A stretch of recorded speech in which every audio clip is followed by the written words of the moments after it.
Gogoi Christian తన భార్య కానీ వీళ్ళందరూ కూడా ఒక క్రైస్తవ మత ప్రచార వ్యూహాలలో విదేశాలతో పాలు పంచుకుంటారన్నటువంటిది ఇదివరకు కూడా ఆరోపణలు ఉన్నటువంటి ఆ గొగోయ్కి ఇప్పుడు అస్సాం అప్పజెప్పారు రాహుల్ గాంధీ.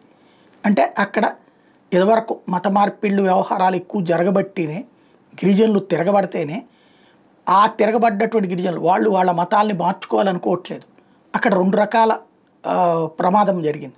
ఒకటి బంగ్లాదేశ్ నుంచి వచ్చినటువంటి వాళ్ళు, అట్లాగే బర్మా నుంచి వచ్చిన రోహింగ్యాలు ఇస్లామైజేషన్ చేసే ప్రయత్నం చేశారు. రెండో పక్కన ఈ గొగోయ్ టీం క్రైస్తవీకరణ వైపుకి మొగ్గింది. ఈ ఇద్దరితో తట్టుకోలేక హిందుత్వ ఆత్మతో ఉండేటటువంటి గిరిజనులు ఎదురు తిరిగారు. వాళ్ళకి అండలేకుండా పోయింది. అప్పుడు ఈ తీవ్రవాద సంస్థలు కూడా ఈ మతాలకు అనుకూలమైనటువంటి తీవ్రవాద సంస్థలకు వాళ్ళ మీద దాడులు చేయడం ఇవన్నీ జరిగినాయి. అందుకని అక్కడ ప్రజలు బీజేపీని అనుకున్నారు. హేమంత్ బిశ్వా శర్మ ముఖ్యమంత్రి అయ్యాడు.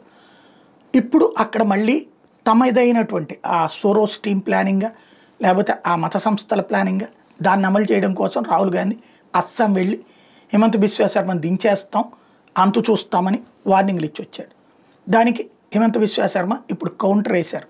నేను కాంగ్రెస్లో ఉన్నప్పుడు ఇన్నిసార్లు నా పేరు ఎప్పుడు ప్రస్తావించలేదు ఆయన, ఇప్పుడు నా గురించి ప్రస్తావించారు అంటే నేను బాగా ఎదిగాను, అంతా బాగానే ఉంది, కానీ రాష్ట్రం ఏం కోరుకుంటుందో అది నేను చేస్తున్నాను, రాష్ట్ర ప్రజలు ఏం కోరుకుంటున్నారో అది నేను చేస్తున్నాను, రాష్ట్ర ప్రజలు ఎవరిని వద్దు అనుకుంటున్నారో వాళ్ళ పక్షాన ఆయన వచ్చి పోరాడుతున్నాడు, ఇది ప్రజలే తెలుస్తారని చెప్తున్నాడు.